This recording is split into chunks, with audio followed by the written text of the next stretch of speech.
Okay, hi everyone, and hi Annie. How are you? We are getting started on From the Doghouse episode number 12. So, Annie, it's officially been 3 months that we are doing these From the Doghouse episodes, and today we are going to talk a bit about pushing ourselves outside of some, I don't know, maybe some boundaries, but really thinking about some interesting questions that you came up with this week through a process that we've been using. So maybe you can tell us a little bit about that to start, to frame it.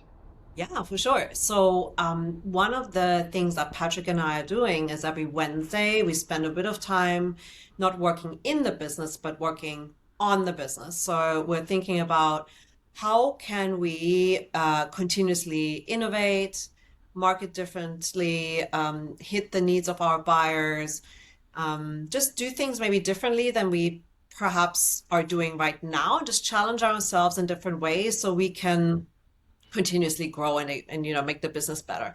And this week we spent a little bit of time thinking about two questions that we asked ourselves. And this is a really great practice.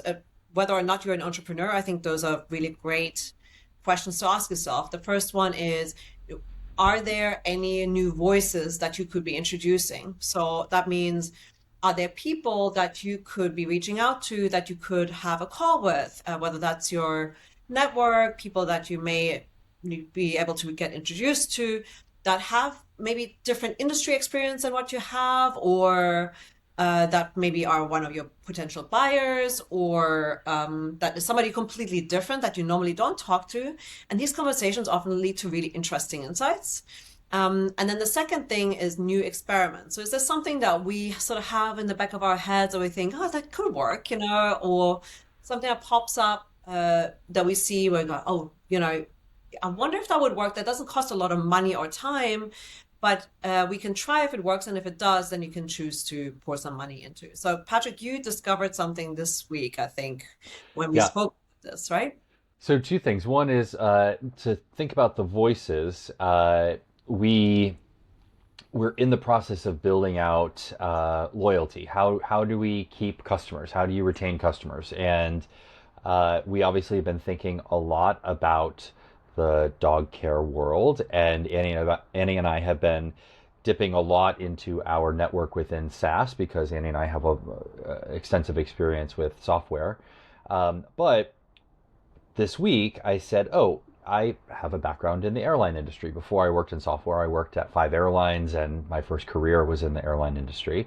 And so we said, "Oh, let's talk to some people in the airline industry about loyalty because, as we all know, airlines have wonderful loyalty programs, and it's really a cornerstone of how they retain customers." So that was a good push to get outside of the box, thinking outside of the box, which we have been very comfortable in for the past, I don't know, 10 years or so.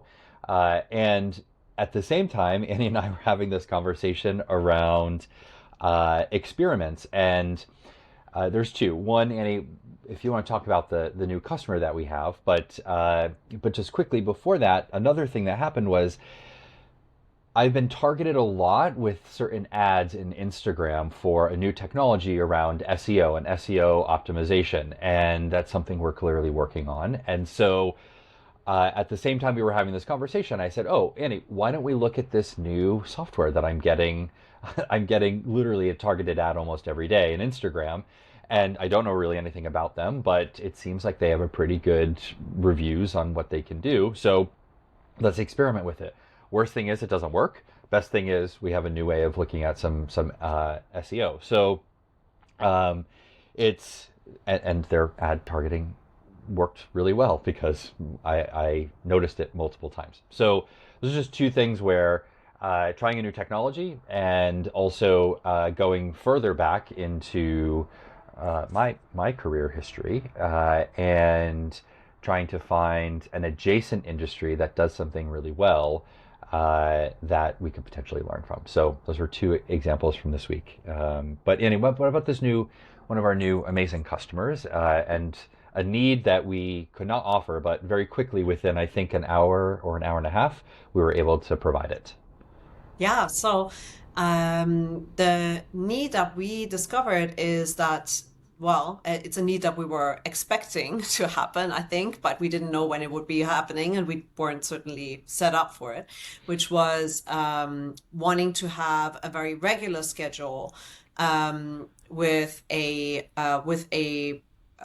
a dog that wants to have every day a walk at 5 p.m., but they want to have a package.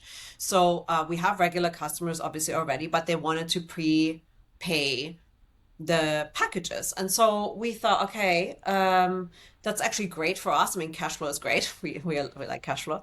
And we really have everything that we need to be able to set it up. So we, talked through different options of what we could be offering. And we didn't necessarily commit for this to be a long-term thing, but we said Mhm. that if you sign up now, you get this kind of package for a set price of Y. And it's been really wonderful to realize what value people place on consistent walking for us, and also what value they are placing in the value of the walk that we're delivering, which has been really great. So I think we're continuously discovering these things. And now today, again, I had another interaction with a customer where I was able to apply the same Mhm. principle, and they are already also signed up, which is great. So uh, I think just continuously being able to listen to the market and we talked about this before, but being able to not be so set in your ways, you know, Yes. and just go, I know it's my way or the highway. No, it's the customer's way. And if they want to have it in a different way, even though that was not necessarily what we thought in the beginning, it doesn't matter. What matters is that the customer, your client, is the number one priority Mhm. in our lives, right? So that was a really great learning and a great experiment that we ran that we I think are going to stick with. So Yeah. And the last thought on that too, for me, is having a team that can really move quickly on an experiment, because we knew that we needed to get this done, and the engineering team are looking at it as an experiment. They were able to pull something together really quickly, and not going too far down a road to see, because if it doesn't work, or if on the tech side it doesn't work, then we could very clearly, or very quickly, I should say, move away from it and try something new. So creating these experiments, not only from an experience perspective, but in our world, obviously, we have a tech element of it as well. And just looking at everything as try it, see how it works. And um, if it works, great. If it doesn't, okay, try something else. So, yeah, so good, very good questions this week. And I really like that we're spending these Wednesday sessions where we're working on the business and pushing ourselves outside of the way how we're thinking, because actually we just said this before we started, Annie. Sometimes it feels like you're so in this and you're always in the operations and how to make it better and how to grow faster, and but taking a minute to step back and look at something from a broader perspective is very helpful, and doing it on Wednesdays actually is really great. So good it's a good additions, Annie. I appreciate it, so thank you for that. welcome. And I think the midweek, it just breaks up the week as well up, Yes. because I think it's very easy to get into the grind Yes. as the week starts. You have like your plan and then before you know it, it's Friday. Having that Wednesday pause Yeah. is really great. So I've been really enjoying them as well. Great. All right, everybody. Well, thanks for listening, and we will see you next week. Take care. See you then.